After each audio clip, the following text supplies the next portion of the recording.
আস্তে আস্তে করে আমি যখন গর্তটা খনন করা আরম্ভ করে দিলাম, আমার মেয়ে গর্ত খনন করার সময় কিছু মাটি আমার চেহারার ভিতরে লেগেছে।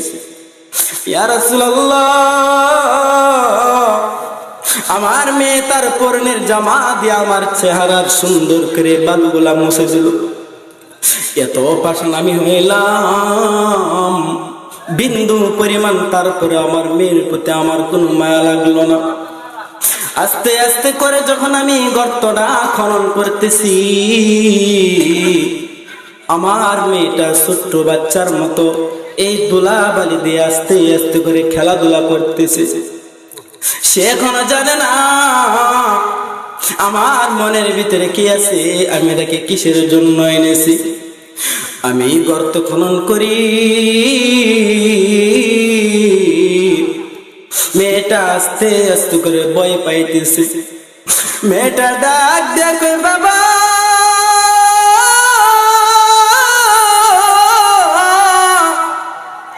আমার বড় ভাই হয়, মনে হয় আপনি আমাকে মেরে ফেলবে। ও বাবা, যদি আপনি চান আপনাকে ছেড়ে আমি দূরে কোথাও চলে যাব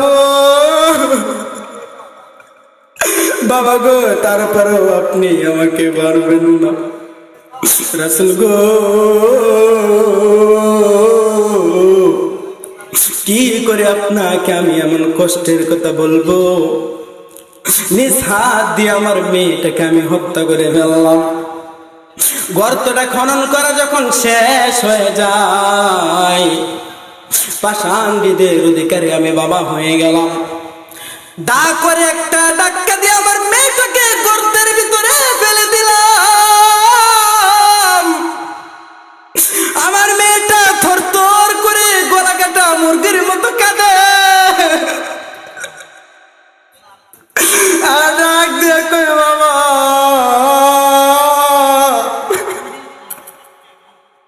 আমার বড় ভাই লাগে, মনে হয় আপনি আমাকে মেরে ফেলবেন। বাবা গো,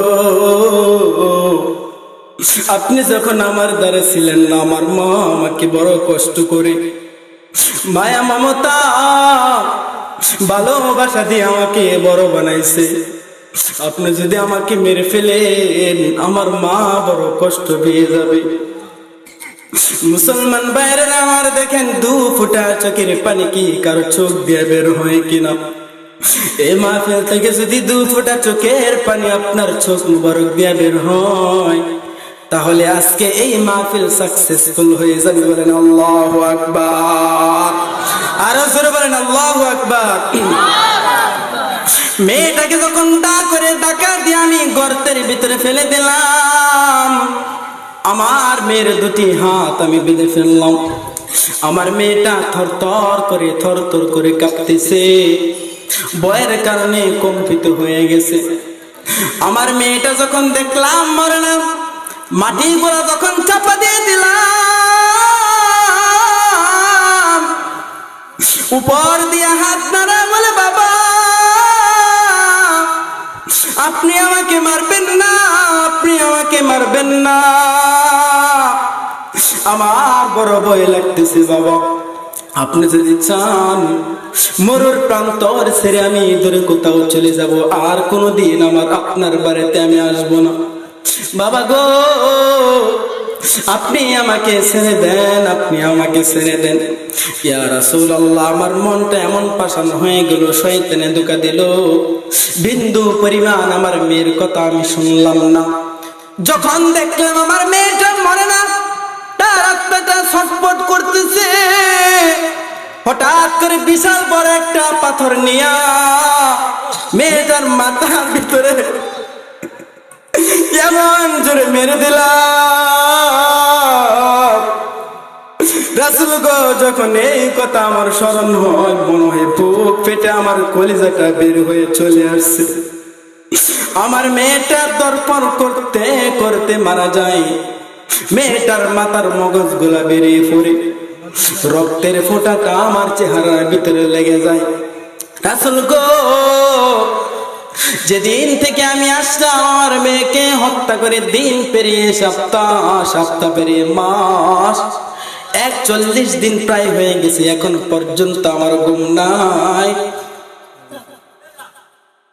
এখনো পর্যন্ত আমার ঘুম নাই, খাওয়া নাই। আমি শুধু কাঁদি, চোখের পানি ছেড়ে দিয়া।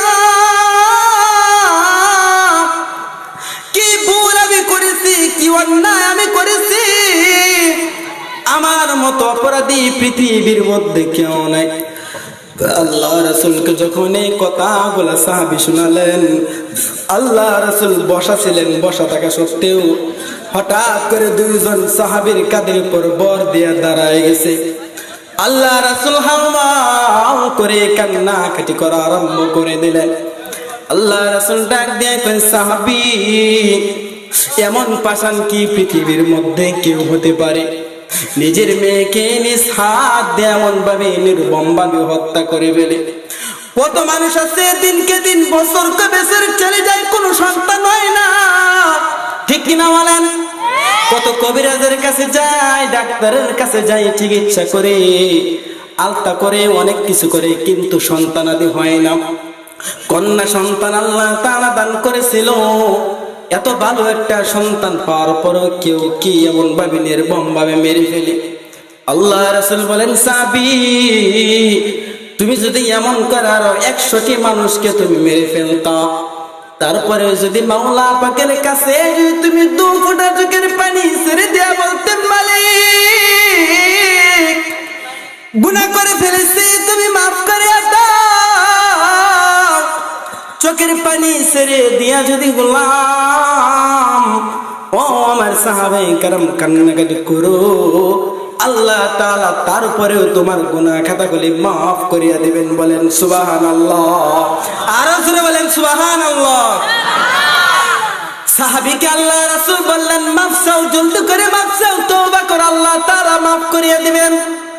এই সাহাবীর নাম ছিল দাহিয়াতুল কল। আল্লাহ তাআলার কাছে ক্ষমা চাইলো, আল্লাহ তাআলা এমন ভাবে তার জীবনের গুনাহ খাতাগুলো মাফ করিয়ে দিয়েছেন। জিবরাইল আলাইহিস সালাতু ওয়াস সালাম যতবার আসছে আল্লাহ রাসূলের কাছে, ততবার ওই সাহাবীর রূপ ধারণ করে তারপরে আসতে। বলেন সুবহানাল্লাহ।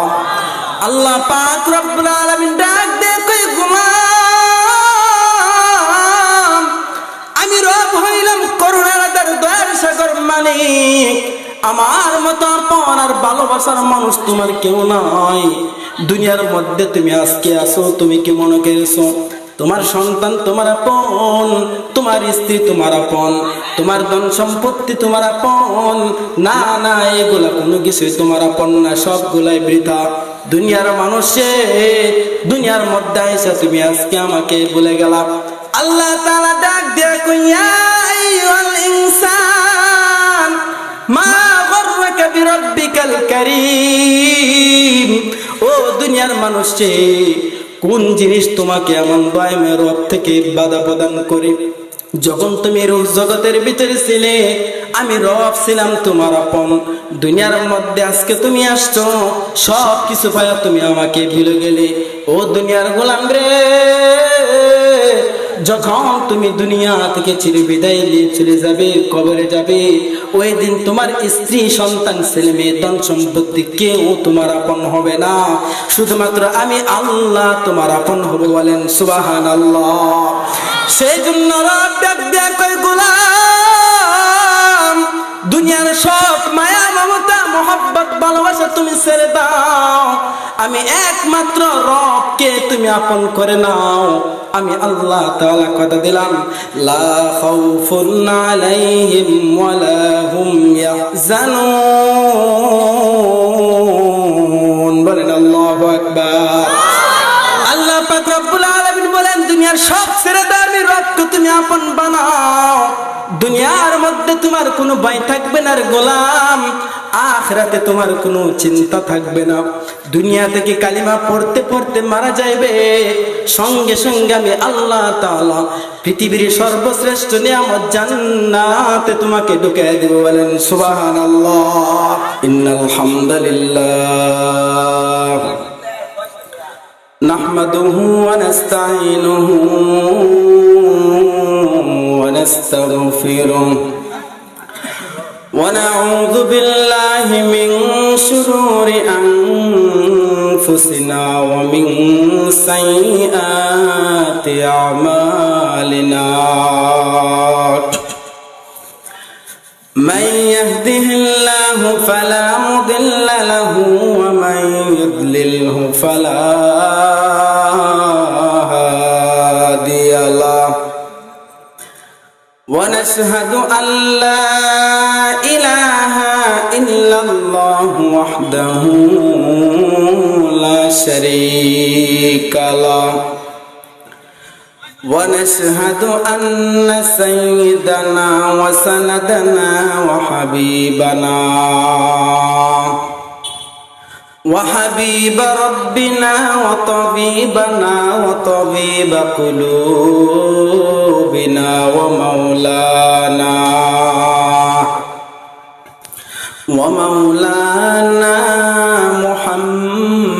محمدا عبده ورسوله صلى الله تعالى عليه وعلى آله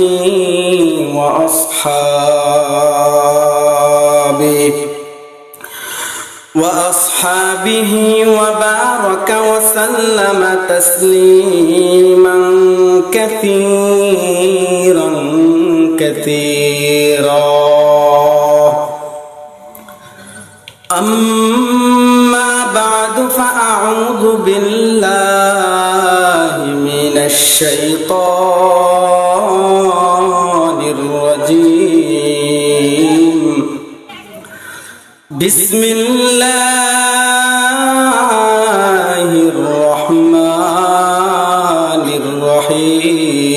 الرحيم يا أيها الذين آمنوا توبوا إلى الله توبة نصوحا قال رسول الله صلى الله عليه وسلم التائب من الذنب كمن لا ذنب له أو كما قال عليه النبي الصلاة والسلام صدق الله المولانا العظيم बातिल से दबने वाले आई आसमान ही हम बातिल से दबने वाले आई आसमान ही हम सुबार कर चुका है तू इंतहा हमारा सुबार कर चुका है तू इंतहा हमारा मोहम्मद ने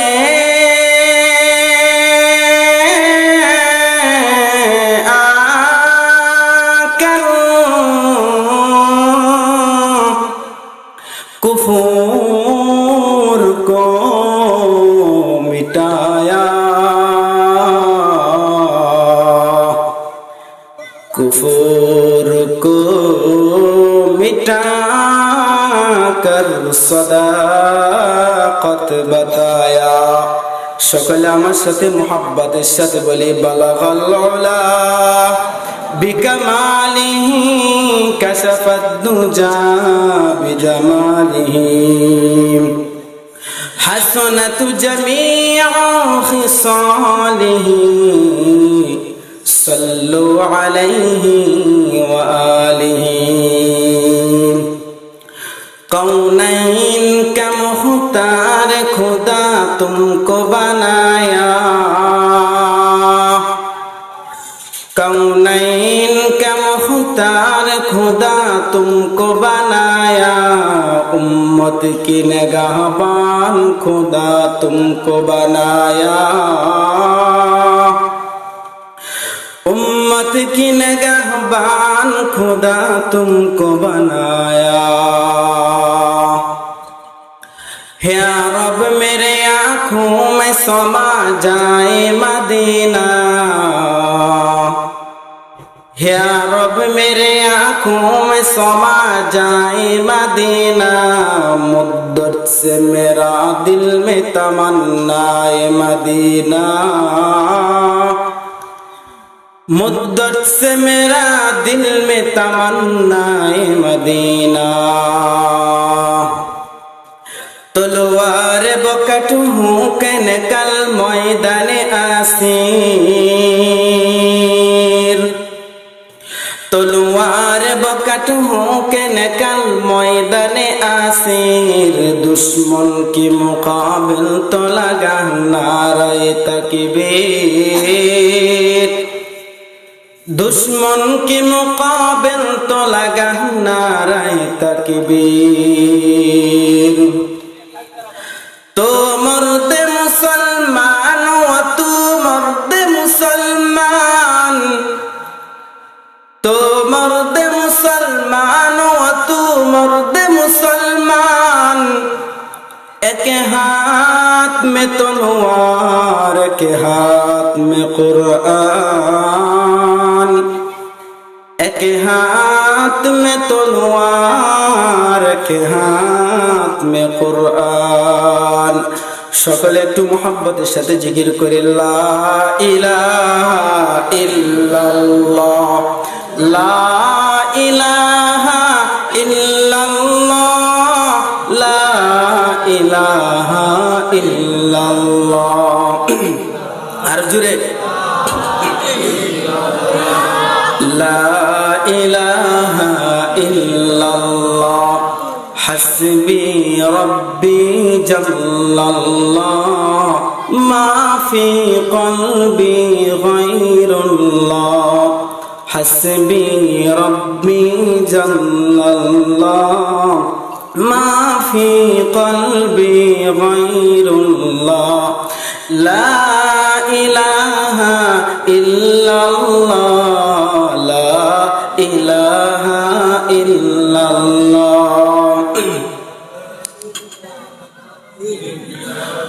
আকাশ জমিন চাঁদ সিতারা,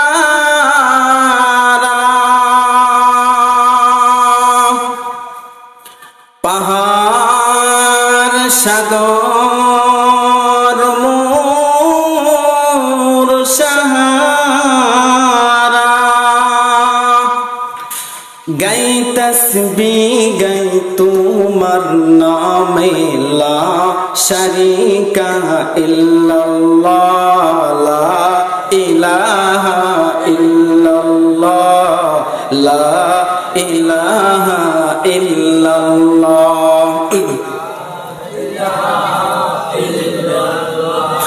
লা ইলাহা ইল্লাল্লাহ, লা ইলাহা ইল্লাল্লাহু মুহাম্মাদুর রাসূলুল্লাহ।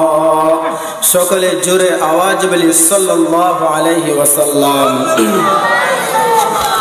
আলহামদুলিল্লাহ, জামিয়াতুস সুন্নাহ আল ইসলামিয়া কওমি মাদ্রাসার উদ্যোগে আজকের আয়োজিত ইসলামী মহাসম্মেলনের সম্মানিত সভাপতি, প্রধান অতিথি, বিশেষ অতিথিবৃন্দ, বাংলার প্রত্যন্ত অঞ্চল থেকে আগত প্রিয় মুসল্লি সাহাবান, উলামায়ে কেরাম, তলাবা এবং সকলকে আমার পক্ষ থেকে আন্তরিক শুভেচ্ছা অভিনন্দন। মহান রবের দরবারে অসংখ্য অগণিত শুকর যে আল্লাহ পাক রব্বুল আলামিন আপনাকে আমাকে দয়া করে মায়া করে এমন একটি জান্নাতি বাগানের ভিতরে আসার এবং বসার তৌফিক দান করেছেন।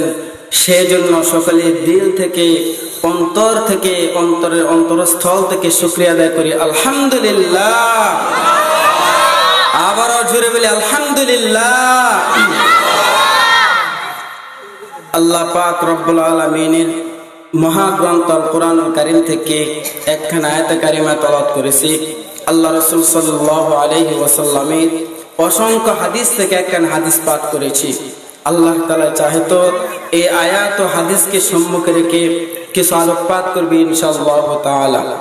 ইনশাআল্লাহ কোনো ভূমিকা ছাড়াই আমার আলোচনা শুরু করতে যাচ্ছি।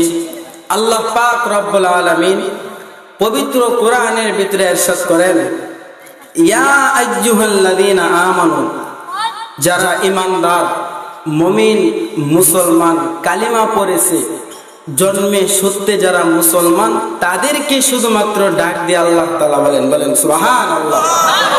তাহলে আপনি আমি জন্মে সত্যি মুসলমান শেষ নবীর উম্মত হিসাবে পৃথিবীর মধ্যে জন্মগ্রহণ করছে, এই জন্য আমরা খুশি না? খুশি থাকলে আবার সবাই শুকরিয়া আদায় করি আলহামদুলিল্লাহ।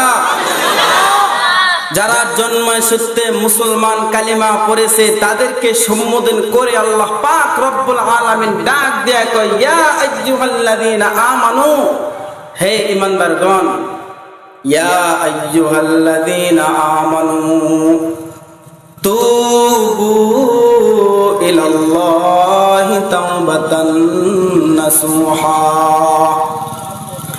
যারা ঈমানদার তাদেরকে ডাক দিয়ে আল্লাহ পাক রব্বুল আলামিন বলেন। কোন কাফির মুশরিক বেঈমানকে আল্লাহ তাআলা বলে নাই, ইহুদি নাসারা খ্রিস্টানকে কাউকে আল্লাহ তাআলা বলে নাই।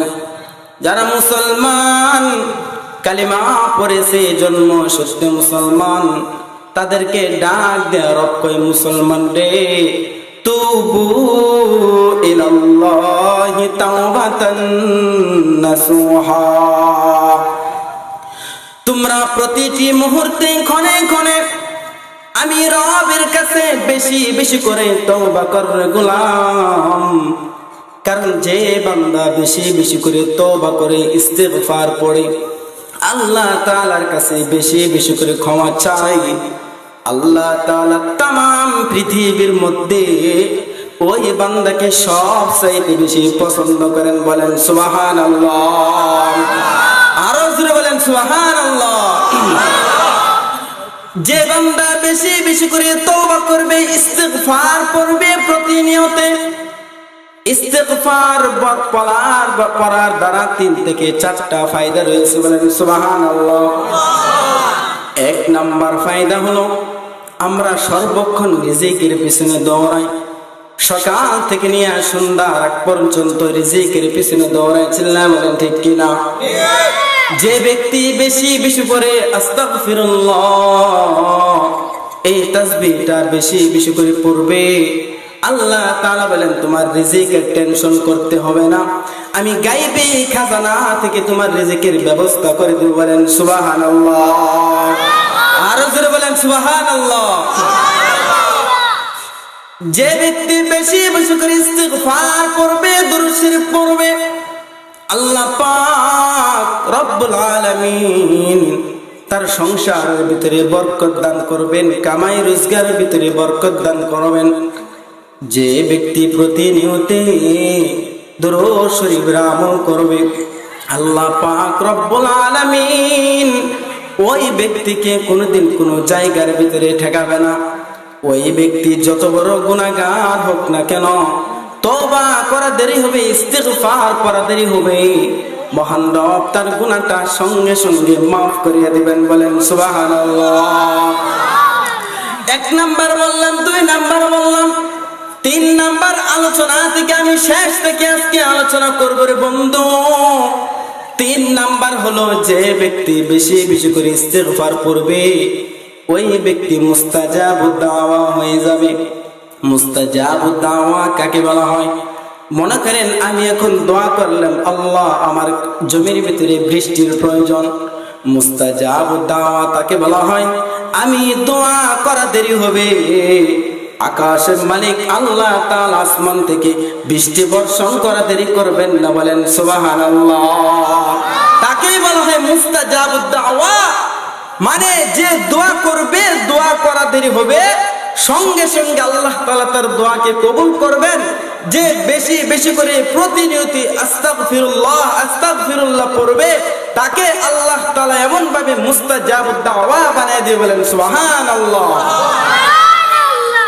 আল্লাহ পাক রব্বুল আলামিন লক্ষ নবীদেরকে পৃথিবীর মধ্যে প্রেরণ করেছেন। যত নবী এই পৃথিবীর মধ্যে আগমন করেছেন সমস্ত নবীরা ছিল মুস্তাজাবুদ দাওয়া। কোন ভালো কাজের জন্য যদি নবীরা দোয়া করতেন আল্লাহ তাআলা কবুল করতেন। কোন উম্মতকে যদি ধ্বংস করার জন্য নবীরা দোয়া করতেন সঙ্গে সঙ্গে আল্লাহ তাআলা কবুল করে নিতেন। এটা শুধুমাত্র নবীদের জন্য খাস তা নয়। আপনি ভ্যান চালক হতে পারেন, রিক্সা চালক হতে পারেন, দিন মজুর হতে পারেন, চাকরিজীবী হতে পারেন, প্রত্যেকটা মানুষের জন্য যে বেশি বেশি ইস্তিগফার করবে তার জন্য মুস্তাজাবুদ দাওয়া হওয়ার জন্য রাস্তা খোলা। বলেন সুবহানাল্লাহ।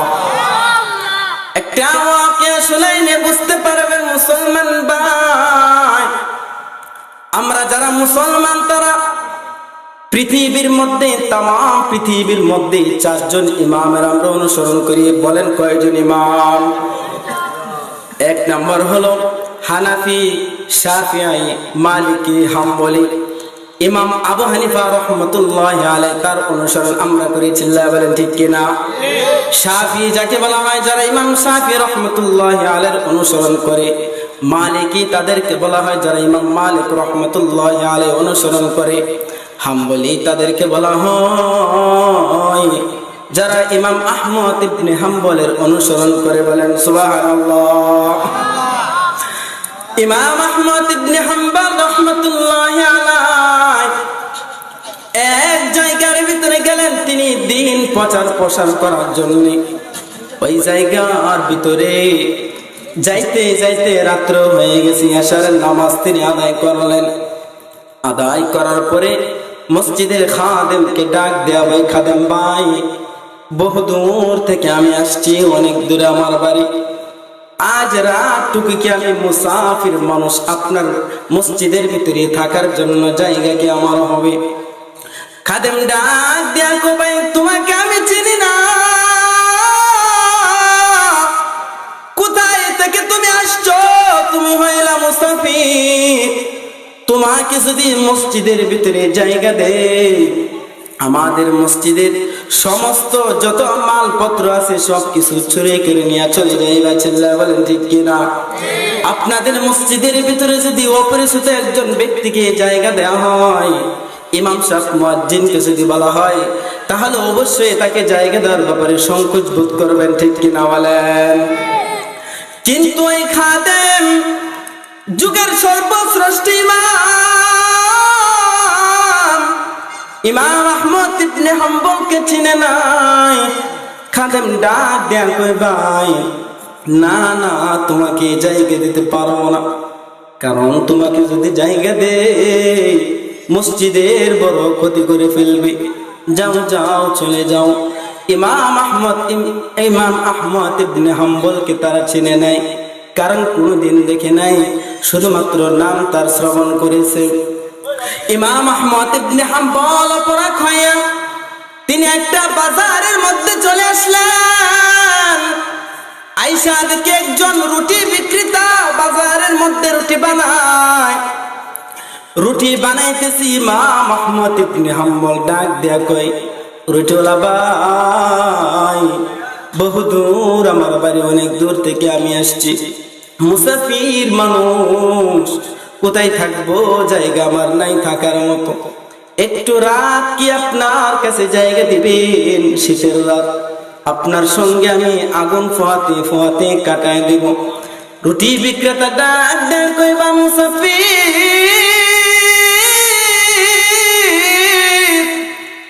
এমন একজন ব্যক্তি আমি খুঁজতেছি যে নাকি আজকে রাত আমার সঙ্গে কাটাবে।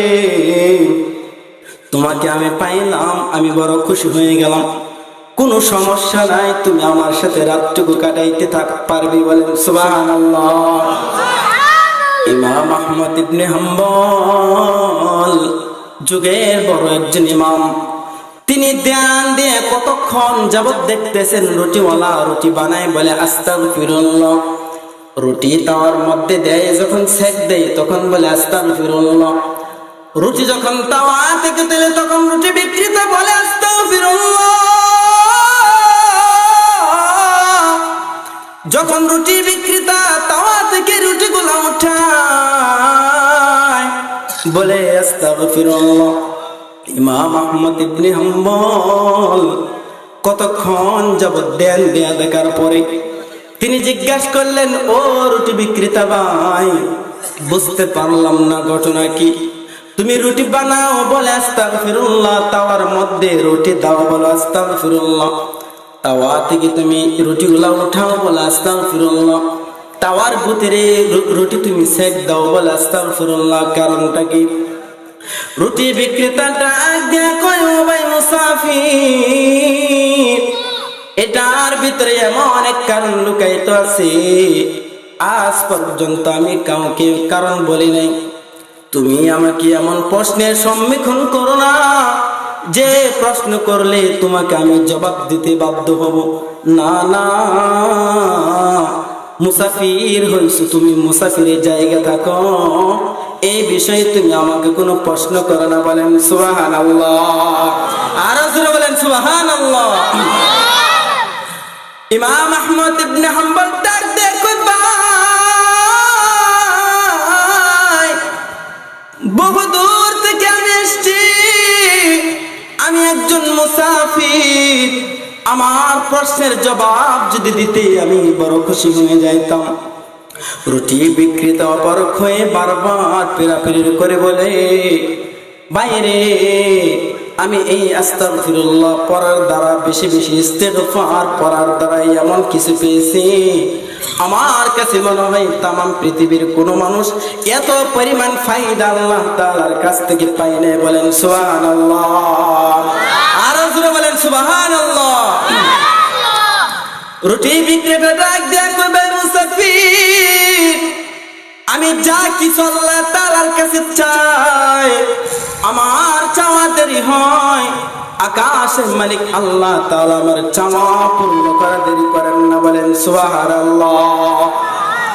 বাইরে যা কিছু আমি আল্লাহ তাআলার কাছে চাইলাম সব কিছু আল্লাহ তাআলা আমাকে দান করলো, কিন্তু জীবনের একটা শেষ তামান্না আছে বাইরে, একটা বার যদি আমি যুগের একজন ইমাম আমি নাম শুনেছি, তার নাম নাকি ইমাম আহমদ ইবনে হাম্বল, মনের ভিতরে বড় আশা,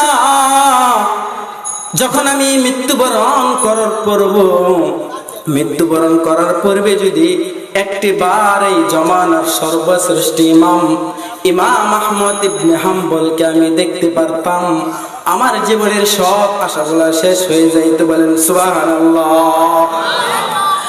এই কথা শোনার সঙ্গে সঙ্গে ইমাম আহমদ ইবনে হাম্বল বসা থেকে দাঁড়াইয়া রুটি বিক্রেতাকে জড়ায় ধরে বলে, ভাই, তাম পৃথিবীর মধ্যে তোমার চাইতে ভাগ্যবান মানুষ আর কেউ নেই। আস্তাগফিরুল্লাহ পড়ার দ্বারা তুমি এত পরিমাণ সম্মান আর ইজ্জত আল্লাহ তাআলার কাছে পেয়েছো, যাই এখনো পর্যন্ত আমি ইমাম আহমদ ইবনে হাম্বল পাই নাই।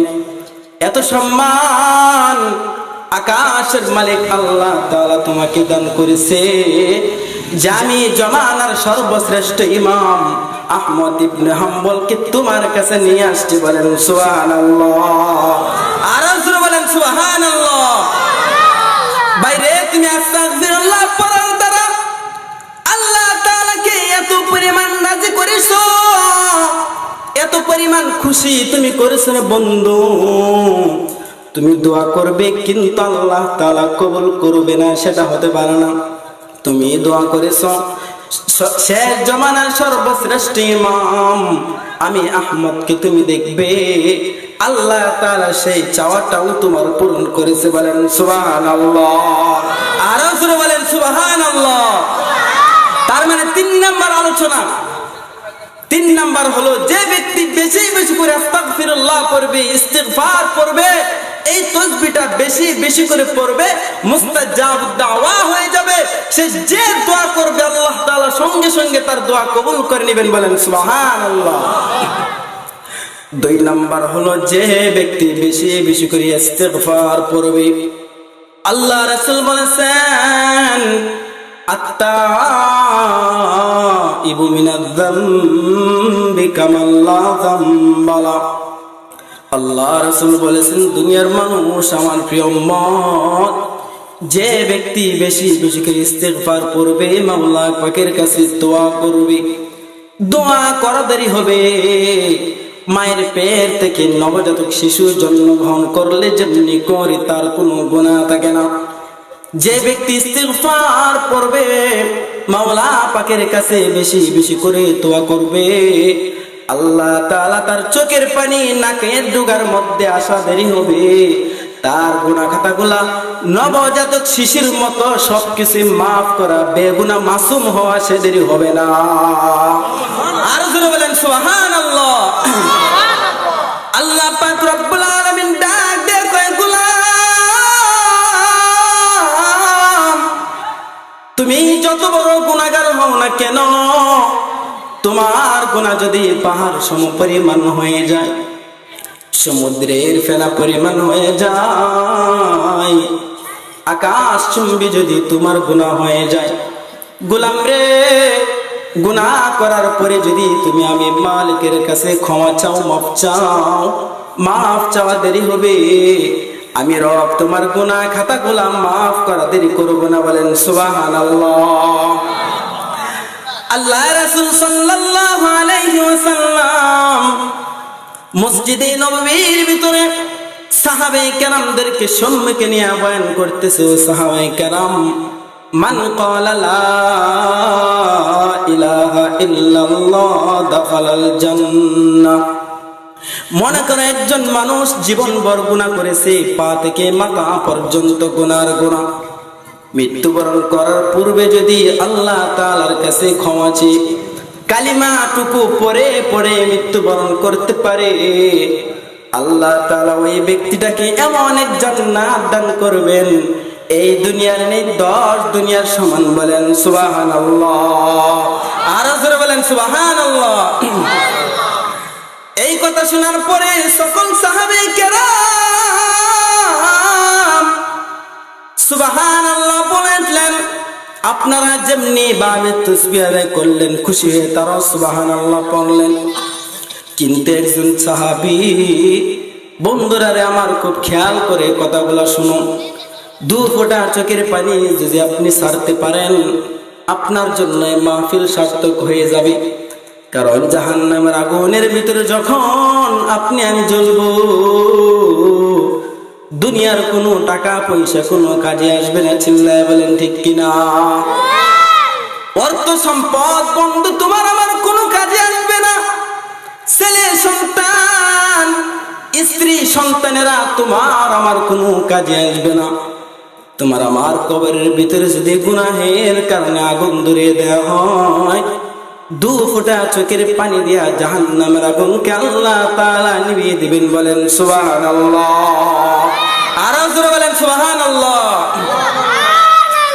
আল্লাহ রাসূল যখন সাহাবায়ে কেরামদেরকে নিয়ে বলতেছে, সাহাবায়ে কেরাম, শুধুমাত্র যারা পরিমাণ ঈমান নিয়ে মৃত্যুবরণ করার পূর্বে যদি কালিমা পড়ে কোনো বান্দা মৃত্যুবরণ করতে পারে, আল্লাহ তাআলা তাকে দুনিয়ার নিয়ে 10 দুনিয়ার সমান একটি জান্নাত দান করবেন। সকল সাহাবায়ে কেরাম খুশি হয়ে গেল, কিন্তু একজন সাহাবী পিছনে বসে বসে গুনগুন করে কান্নাকাটি করে, কান্নার আওয়াজটা আল্লাহ রাসূলের কাছে আয়েশা পৌঁছাইলেন। পৌঁছানোর পর আল্লাহ রাসূল বলে, সাহাবী রে, এত সুন্দর একটা ওয়াকিয়া শোনাইলাম, জান্নাতের সুসংবাদ তোমাদেরকে আমি দিলাম, কেমন রে পিছনে বসে বসে এমন করে কান্নাকাটি করো? একজন সাহাবী, মধ্য বয়স একজন সাহাবী পিছনে বসে বসে কান্নাকাটি করতেছে। কান্নাকাটি করতে করতে চোখ গুলা ফুলিয়ে ফেলেছে, দাড়ি মুবারক গুলা ভিজিয়ে ফেলেছে। সাহাবীকে আল্লাহ রাসূল ডাক দেয়, কোন সাহাবী,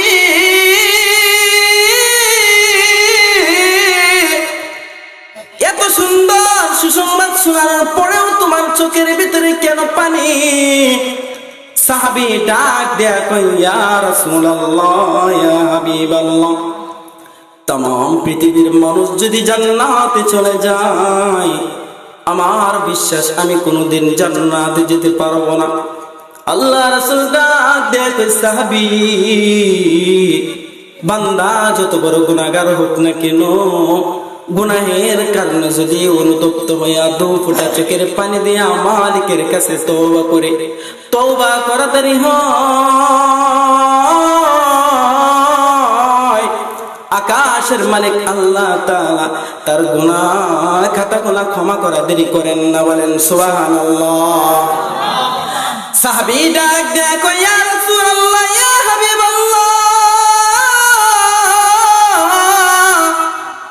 এমন গুনাহ আমি করেছি, এমন অপরাধ আমি করেছি, तमाम পৃথিবীর মানুষকে যদি রব্বে কারীম ক্ষমা করিয়া দেয়, মাফ করিয়া দেয়, আল্লাহ তাআলা কোনদিন আমাকে মাফ করবে না, ক্ষমা করবে না। আল্লাহ রাসূল বলেন, সাহাবী রে, কি এমন গুনাহ তুমি করেছো, একটিবার কি তোমার গুনাহের কথা বর্ণনা দিবে? সাহাবী যখন গুনাহের কথা বর্ণনা দিবে, বন্ধু, সাহাবীর মনে হইতেছে বুক ফেটে কান্না আসতেছে। সাহাবী কাঁদতেও পারে না, কথা বলতে পারে না।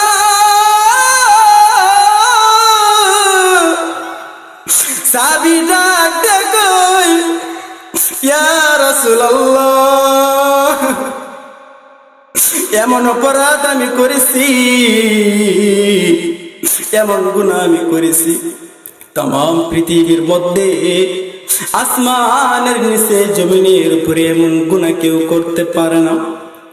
আল্লাহ রাসূলকে বলে, ইয়া রাসূলুল্লাহ, ইয়া হাবিবাল্লাহ, কি করে আমার গুনাহের কথা আপনাকে আমি বর্ণনা দিব? আল্লাহ রাসূল ডাক দেয়া কই, সাহাবী, আমি হইলাম তোমার রূহের খোরাক, করুণার আধার দয়ার সাগর রাসূল, আমাকে তুমি গুনাহের কথা বলবা না, তাহলে তুমি কাকে বলবে? সাহাবী ডাক দেয়া কই, ইয়া রাসূলুল্লাহ, ইয়া হাবিবাল্লাহ, আমি একবার ব্যবসার উদ্দেশ্যে চলে গেলাম রণাঙ্গনে, প্রায় 5 থেকে 6 বছর পর্যন্ত বাইরে আমি ছিলাম। আমার স্ত্রীর পেটের ভিতরে একজন সন্তান আমি রেখে গেলাম। স্ত্রীকে আমি বলে গেলাম, প্রাণের স্ত্রী, তোমার পেটের ভিতরে যে সন্তান আছে, সন্তানটা যদি ছেলে হয় তাহলে তুমি খুব সুন্দর করে আদর করে ভালোবাসা দিয়া মায়া মমতা দিয়া তুমি বড় বানাইবা। আর যদি প্রাণের স্ত্রী তোমার পেটের ভিতরে সন্তান মেয়ে হয়ে যায়, আমাদের বংশের প্রথম অনুযায়ী তোকে মেরে ফেলবা, লবণ খাইয়ে মতান্তরে গলা টিপে তুমি ফাঁসি দিয়ে মেরে ফেলবা। কারণ ওই সময় যুগটা ছিল জাহেলিয়াতের যুগ। কন্যা সন্তান যদি আরব যুগের ভিতরে, আরব দেশের ভিতরে জন্মগ্রহণ করত, তারা ভাবত যে আমাদের সংসারের ভিতরে অকল্যাণ বয়ে আনবে। সাহাবী ডাক দেয়া কই, ইয়া রাসূলুল্লাহ, রণাঙ্গনে আমি চলে গেলাম। 5 থেকে 6 বছর পর যখন আমি বাড়ি ফিরলাম, বাড়ি ফেরার সঙ্গে সঙ্গে একজন ছোট্ট মেয়ে, 5 থেকে 6 বছর বয়স, দূর থেকে আমাকে এমনি ভরে তাকায়া হাত গুলা ওরায়া ওরায়া আমাকে আইসা ধরলো। ধরার পরে আমার গালের মধ্যে চুমু খাইলো, কপালে চুমু খাইলো, থুতনির ভিতরে চুমু খাইলো। ইয়া রাসূলুল্লাহ, তারপরেও বিন্দু পরিমাণ আমার মায়া হলো না আমার মেয়ের প্রতি। আমি আমার স্ত্রীকে জিজ্ঞাসা করলাম, প্রাণের স্ত্রী, এই মেয়ে কোথায় থেকে আসছে? স্ত্রী আমাকে জবাব দেয়, প্রাণের স্বামী, ইনি হইলেন আপনার স্ত্রী। আপনি যখন রণাঙ্গনে আমার পেটের ভিতরে বাচ্চা রাইকা চলে গিয়েছিলেন ব্যবসার উদ্দেশ্যে, যে বাচ্চা ছিল এই বাচ্চা ছেলে হয় নাই, মেয়ে হয়েছে। আমি ডাক দিয়ে আমার স্ত্রীকে বললাম, মেরে স্ত্রী, তুই কি জানোস না আমাদের বংশে ভাবে যদি মেয়ে সন্তান জন্মগ্রহণ করে তাকে মেরে ফেলতে হয়, দুনিয়ার মধ্যে বেঁচে রাখা যায় না, তাকে বাঁচা রাখা যায় না, কারণ সে সংসারের ভিতরে অকল্যাণ বয়ে আনে। আমার স্ত্রী আমাকে ডাক দেয়া কই, প্রাণের স্বামী, আমার মেয়েটা এত সুন্দর হয়েছে, এত চেহারাওয়ালা হয়েছে, আপনার চেহারার সাথে বড় মিল আছে, আমি মেরে ফেলতে চেয়েছিলাম কিন্তু মায়ার নজর লেগে গেল, আমার মেয়েকে আমি মারতে পারি নাই, আমার কষ্ট লেগেছে। মনে মনে ভাবলাম আপনি যখন ব্যবসা থেকে ফিরে আসবেন, আপনার মায়ার নজর যখন আমার মেয়ের প্রতি লেগে যাবে, আপনি মায়ার কারণে, মহব্বতের কারণে মেয়েকে মাফ করে দেবেন, আপনি হত্যা করবেন না, মাফ করবেন না। ইয়া রাসূলুল্লাহ, এই মুহূর্তে আমার স্ত্রীকে আমি কোনো কিছু বলি না, চুপ করে রইলাম। হঠাৎ করে আমাকে ইবলিস শয়তানের ধোঁকা দেওয়া আরম্ভ করে দিল। কিরে যুবক, তোর কি মনে নাই তোদের বংশীয়গত ভাবে যদি কন্যা সন্তান জন্মগ্রহণ করে তাকে মেরে ফেলতে হয়, তা না হলে সংসারের ভিতরে অকল্যাণ বয়ে আনে। ইয়া রাসূলুল্লাহ, শয়তান আমাকে এমন ভাবে ধোঁকা দিল, আমার মন চাইতেছে এই মুহূর্তে আমার মেয়েটাকে আমি মেরে ফেলি। রাত যখন গভীর হয়, আমার মেয়েটাকে মেরে ফেলার জন্য মাথার ভিতরে আমার বুক যখন কামড়াইতেছে, হঠাৎ করে সকালবেলা ঘুম থেকে ওঠার পর আমার মেয়েকে আমি ডাক দিয়ে কই, প্রাণের স্ত্রী, আমার মেয়েটাকে তুমি সুন্দর করে সাজিয়ে দাও। ব্যবসার উদ্দেশ্যে রণাঙ্গনে চলে গিয়েছিলাম, বন্ধুর বাড়িতে আমি বেড়াইতে যাব, আমার মেয়েটাকে আমি নিয়ে যাব। আমার স্ত্রী সুন্দর করে আমার মেয়েটাকে সাজায় দিল, আমি নিয়ে যাব বন্ধুর বাড়িতে বেড়ানোর জন্য। হঠাৎ করে আমার স্ত্রী আমাকে ডাক দিয়ে কয়, প্রাণের স্বামী,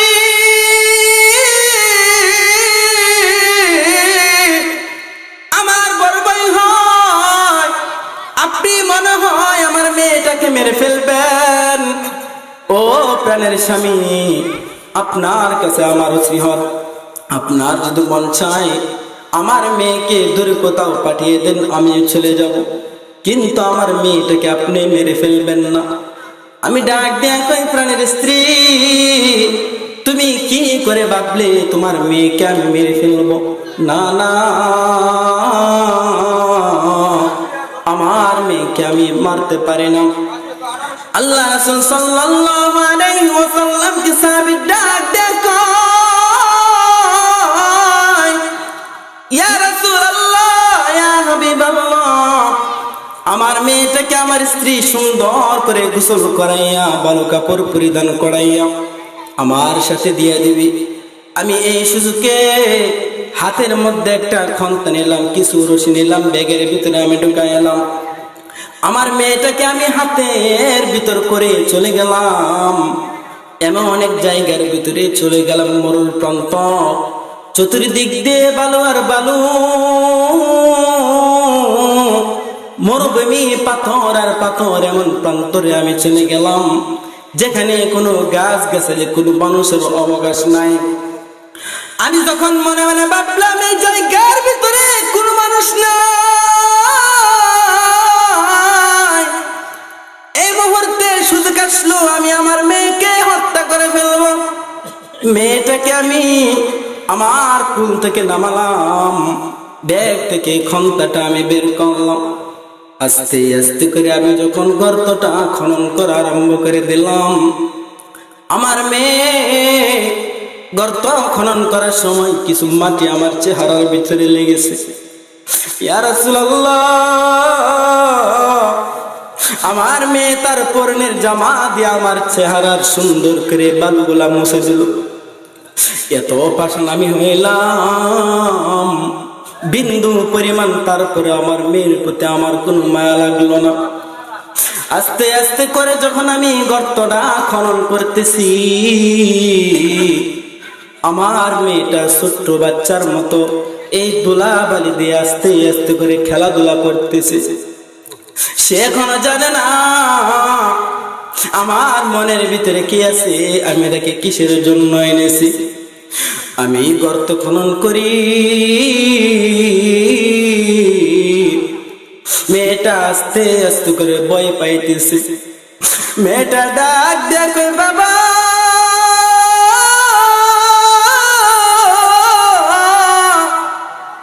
আমার বড় ভাই হয়, মনে হয় আপনি আমাকে মেরে ফেলবেন। ও বাবা, যদি আপনি চান আপনাকে ছেড়ে আমি দূরে কোথাও চলে যাব বাবা গো, তারপরেও আপনি আমাকে মারবেন না। রাসূল গো, কি করে আপনাকে আমি এমন কষ্টের কথা বলবো। নিজ হাত দিয়ে আমার মেয়েটাকে আমি হত্যা করে ফেললাম। গর্তটা খনন করা যখন শেষ হয়ে যায়, পাষাণবিদের অধিকারী আমি বাবা হয়ে গেলাম। দা করে একটা ধাক্কা দিয়ে আমার মেয়েটাকে গর্তের ভিতরে ফেলে দিলাম। আমার মেয়েটা থরথর করে গলা কাটা মুরগির মতো কাঁদে। আর ডাক দিয়ে কয় বাবা,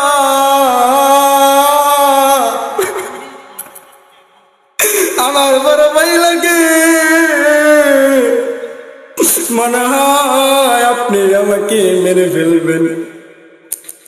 বাবা গো, আপনি যখন আমার দ্বারা ছিলেন না, আমার মা আমাকে বড় কষ্ট করে মায়া মমতা ভালোবাসা দিয়ে আমাকে বড় বানাইছে। আপনি যদি আমাকে মেরে ফেলেন, আমার মা বড় কষ্ট পেয়ে যাবে। মুসলমান বাইরে আমার দেখেন, 2 ফোঁটা চোখের পানি কি কারো চোখ দিয়ে বের হয় কিনা। এই মাহফিল থেকে যদি 2 ফোঁটা চোখের পানি আপনার চোখ মুবারক দিয়ে বের হয়, তাহলে আজকে এই মাহফিল সাকসেসফুল হয়ে যাবে। বলেন আল্লাহু আকবার। আর জোরে বলেন আল্লাহু আকবার।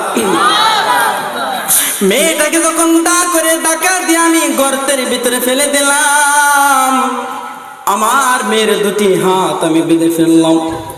আমার মেয়েটা থরথর করে কাঁপতেছে, ভয়ের কারণে কম্পিত হয়ে গেছে। আমার মেয়েটা যখন দেখলাম মরে না, মাটি গোড়া যখন চাপা দিয়ে দিলাম, উপর দিয়ে হাত নাড়া বলে বাবা, আপনি আমাকে মারবেন না, আপনি আমাকে মারবেন না। আমার বড় ভয় লাগতেছে বাবা, আপনি যদি চান মরুর প্রান্তর ছেড়ে আমি দূরে কোথাও চলে যাব, আর কোনোদিন আমার আপনার বাড়িতে আমি আসবো না। বাবা গো, আপনি আমাকে ছেড়ে দেন, আপনি আমাকে ছেড়ে দেন। ইয়া রাসূলুল্লাহ, আমার মনটা এমন পাষাণ হয়ে গেল, শয়তানে ধোঁকা দিল। বিন্দু পরিমাণ আমার মেয়ের কথা আমি শুনলাম না। যখন দেখলাম আমার মেয়েটা মরে না, তার আত্মাটা ছটফট করতেছে, হঠাৎ করে বিশাল বড় একটা পাথর নিয়া মেয়েটার মাথার ভিতরে এমন জোরে মেরে দিলাম। রাসূল গো, যখন এই কথা আমার স্মরণ হয়, মনে হয় বুক ফেটে আমার কলিজাটা বের হয়ে চলে আসছে। আমার মেয়েটা দর্পণ করতে করতে মারা যায়। মেয়েটার মাথার মগজগুলা বেরিয়ে পড়ে, রক্তের ফোঁটাটা আমার চেহারার ভিতরে লেগে যায়। রাসূল গো, যেদিন থেকে আমি আসলাম আমার মেয়েকে হত্যা করে, দিন পেরিয়ে সপ্তাহ পেরিয়ে মাস, 41 দিন প্রায় হয়ে গেছে, এখন পর্যন্ত আমার ঘুম নাই। এখনো পর্যন্ত আমার ঘুম নাই, খাওয়া নাই। আমি শুধু কাঁদি, চোখের পানি ছেড়ে দিয়া। কি ভুল আমি করেছি, কি অন্যায় আমি করেছি, আমার মতো অপরাধী পৃথিবীর মধ্যে কেউ নাই। আল্লাহ রাসূলকে যখন এই কথাগুলা সাহাবী শোনালেন, আল্লাহ রাসূল বসা ছিলেন, বসা থাকা সত্ত্বেও হঠাৎ করে 2 জন সাহাবীর কাঁধের উপর বর দিয়ে দাঁড়ায় গেছে। আল্লাহ রাসূল হাওমাও করে কান্নাকাটি করা আরম্ভ করে দিলেন। আল্লাহ রাসূল ডাক দিয়ে কয়, সাহাবী, এমন পাষাণ কি পৃথিবীর মধ্যে কেউ হতে পারে? নিজের মেয়েকে নিজ হাত দিয়ে এমন ভাবে নির্মমভাবে হত্যা করে ফেলে। কত মানুষ আছে দিনকে দিন বছরকে বছর চলে যায়, কোনো সন্তান হয় না, ঠিক কিনা বলেন? কত কবিরাজের কাছে যায়, ডাক্তারের কাছে যায়, চিকিৎসা করে, আলতা করে, অনেক কিছু করে, কিন্তু সন্তানাদি হয় না। কন্যা সন্তান আল্লাহ তাআলা দান করেছিল, এত ভালো একটা সন্তান পাওয়ার পরও কেউ কি এমন ভাবে নির্মম ভাবে মেরে ফেলে। আল্লাহ রাসূল বলেন, সাহাবী, তুমি যদি এমন করার 100টি মানুষকে তুমি মেরে ফেলতা, তারপরে যদি মাওলা পাকের কাছে তুমি 2 ফোঁটা চোখের পানি ছেড়ে দিয়া বলতে, মালিক গুনাহ করে ফেলেছি, তুমি মাফ করে দাও, চোখের পানি ছেড়ে দিয়া যদি বললাম, ও আমার সাহাবায়ে কেরাম কান্নাকাটি করো, আল্লাহ তাআলা তারপরেও তোমার গুনাহ খাতাগুলি মাফ করিয়া দিবেন। বলেন সুবহানাল্লাহ। আরো জোরে বলেন সুবহানাল্লাহ। সাহাবীকে আল্লাহ রাসূল বললেন, মাফ চাও, জলদি করে মাফ চাও, তওবা কর, আল্লাহ তাআলা মাফ করিয়া দিবেন। এই সাহাবীর নাম ছিল দাহিয়াতুল কলব। আল্লাহ তাআলার কাছে ক্ষমা চাইল, আল্লাহ তাআলা এমন ভাবে তার জীবনের গুনাহ খাতাগুলো মাফ করিয়া দিয়েছেন। জিবরাইল আলাইহিস সালাতু ওয়াস সালাম যতবার আসছে আল্লাহ রাসূলের কাছে, ততবার ওই সাহাবীর রূপ ধারণ করে তারপরে আসছে। বলেন সুবহানাল্লাহ। আল্লাহ পাক রব্বুল আলামিন ডাক দিয়ে কই, গোলাম, আমি রব হইলাম করুণার দয়ার সাগর মালিক, আমার মতো আপন আর ভালোবাসার মানুষ তোমার কেউ নাই। দুনিয়ার মধ্যে তুমি আজকে আসো, তুমি কি মনে করেছো তোমার সন্তান তোমার আপন, তোমার স্ত্রী তোমার আপন, তোমার ধন সম্পত্তি তোমার আপন? না না, এগুলা কোনো কিছুই তোমার আপন না, সবগুলাই বৃথা। দুনিয়ার মানুষে দুনিয়ার মধ্যে আইসা তুমি আজকে আমাকে ভুলে গেলা। আল্লাহ তাআলা ডাক দিয়ে কই, ইয়া আইয়ুহাল ইনসান মা গররাকা বিরাব্বিকাল কারীম। ও দুনিয়ার মানুষে, কোন জিনিস তোমাকে এমন বায়মের রব থেকে বাধা প্রদান করে? যখন তুমি রূপ জগতের ভিতরে ছিলে, আমি রব ছিলাম তোমার আপন। দুনিয়ার মধ্যে আজকে তুমি আসছো, সব কিছু পায়া তুমি আমাকে ভুলে গেলে। ও দুনিয়ার গোলাম রে, যখন তুমি দুনিয়া থেকে চির বিদায় নিয়ে চলে যাবে, কবরে যাবে, ওই দিন তোমার স্ত্রী, সন্তান, ছেলে মেয়ে, ধন সম্পত্তি কেউ তোমার আপন হবে না, শুধুমাত্র আমি আল্লাহ তোমার আপন হব। বলেন সুবহানাল্লাহ। সেই জন্য রব ডাক দিয়া কয়, গোলাম, দুনিয়ার সব মায়া মমতা মোহব্বত ভালোবাসা তুমি ছেড়ে দাও, আমি একমাত্র রবকে তুমি আপন করে নাও। আমি আল্লাহ তাআলা কথা দিলাম, লা খাউফুন আলাইহিম ওয়ালা হুম ইয়াহজানুন। বলেন আল্লাহু আকবার। আল্লাহ পাক রব্বুল আলামিন বলেন, দুনিয়ার সব ছেড়ে দাও, আমি রবকে তুমি আপন বানাও। দুনিয়ার মধ্যে তোমার কোনো ভয় থাকবে না রে গোলাম, আখিরাতে তোমার কোনো চিন্তা থাকবে না। দুনিয়া থেকে কালিমা পড়তে পড়তে মারা যাইবে, সঙ্গে সঙ্গে আমি আল্লাহ তাআলা পৃথিবীর সর্বশ্রেষ্ঠ নিয়ামত জান্নাতে তোমাকে ঢুকিয়ে দেব। বলেন সুবহানাল্লাহ।